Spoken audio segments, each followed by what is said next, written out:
اس کے تمام تر جذبات اور احساسات صرف میرے ہیں۔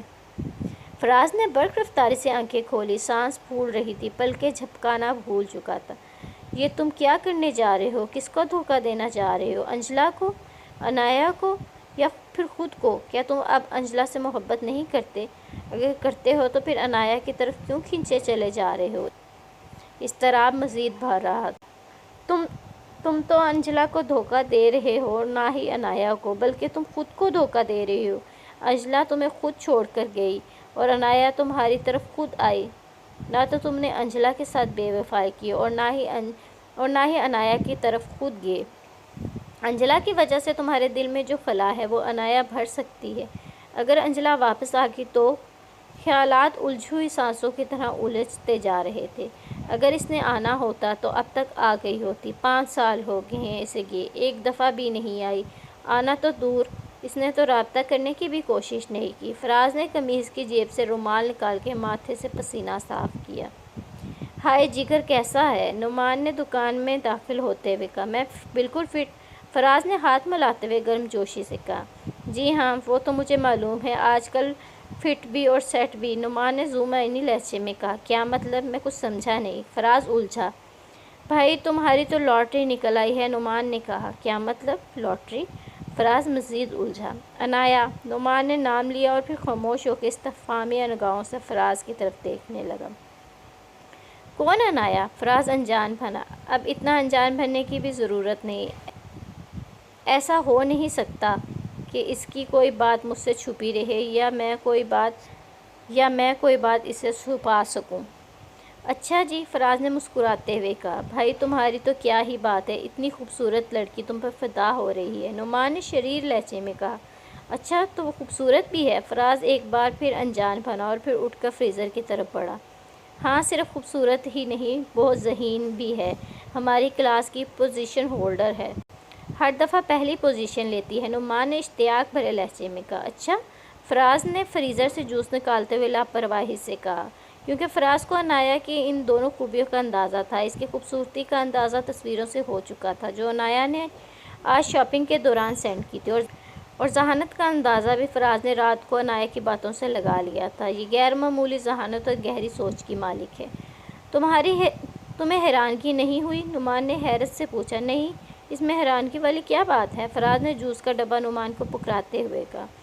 اسے نعمان کی بات پہ واقعی حیرانگی نہیں ہوئی۔ اگر اس بات کا اندازہ پہلے سے نہ ہوتا تو نعمان کے بتانے پہ ضرور حیران ہوتا۔ اگر حیران ہوتا بھی تو شاید نعمان کے سامنے حیرانگی ظاہر نہ کرتا۔ وہ ابھی عنایا کے بارے میں اپنے احساسات ظاہر نہیں کرنا چاہتا تھا۔ اگر تمہیں حیرانگی نہیں ہوئی تو پھر یہ بات جان کے ضرور حیرانگی ہوگی، شاید تمہیں معلوم نہیں وہ کتنی پڑھی لکھی فیملی ہے، اس کا بیک گراؤنڈ کتنا اسٹرانگ ہے۔ اس کے ابو چائلڈ اسپیشلسٹ ہیں، ان کا اپنا ہاسپٹل ہے، اس کی والدہ یونیورسٹی میں پروفیسر ہیں، اس کا بھائی امریکہ MBBS کرنے گیا ہے، اور رہی بات عنایا کی، وہ تم جانتے ہو کہ وکیل بن رہی ہے۔ نعمان نے جوس پیتے ہوئے انکشاف کیا تھا۔ فراز نے جوس کا گھونٹ بڑی مشکل سے گلے سے نیچے اتارا۔ فراز کو ایک لمحے کے لیے ایسا لگا جیسے نعمان عنایا کے فیملی بیک گراؤنڈ کا اس کے فیملی بیک گراؤنڈ سے موازنہ کر رہا ہے۔ نعمان کا ہر جملہ فراز کو چہرے پہ پڑتے تھپڑ کی طرح محسوس ہو رہا تھا۔ رات کو بات ہوئی تھی میری اس سے، اس کی باتوں سے تو ایسا کچھ محسوس نہیں ہوا۔ فراز کو جیسے یقین نہ آیا ہو۔ ہاں، وہ ایسی ہی ہے، وہ انسان کے اندر ایک اچھا انسان تلاش کرتی ہے، اس کی نظر انسان کے اندر کے انسان پر ہوتی ہے، نہ کہ اس کی جیب پر، نعمان نے کہا۔ فراز نعمان کی بات پہ خاموش رہا۔ وہ سمجھ نہیں پا رہا تھا کہ وہ عنایا کی فیملی بیک گراؤنڈ پہ افسردہ ہو، عنایا کی خوبصورتی، ذہانت اور اچھی سوچ پر خوش ہو، یا اپنی قسمت پہ حیرت زدہ۔ اگر تمہارے فیملی بیک گراؤنڈ سے اسے کوئی مسئلہ ہوتا تو وہ تم سے رابطہ ہی نہ کرتی۔ تم سے رابطہ کرنے سے پہلے اس نے تمہارے بارے میں مجھ سے پوچھ لیا تھا۔ سب پہلے سے معلوم ہونے کے باوجود بھی عنایا نے تم سے رابطہ کیا، نے فراز کو تسلی دی۔ اچھا تم سناؤ، اسٹڈی کیسی جا رہی ہے؟ فراز نے بات بدلی تھی۔ اسٹڈی کیسی جانی ہے؟ جس طرح اسٹڈی نے ہمیں زندگی میں آرام کرنے کا موقع فراہم کیا ہوا ہے، اسی طرح ہم نے اسٹڈی کو آرام کرنے کے لیے ایک سائٹ پہ رکھا ہوا ہے، بس آخری رات نوٹسوں کے ساتھ گپ شپ لگا کر صبح پیپر دے آتے ہیں۔ نعمان نے اپنی غیر سنجیدگی کو بڑے سنجیدہ طریقے سے بتایا تھا،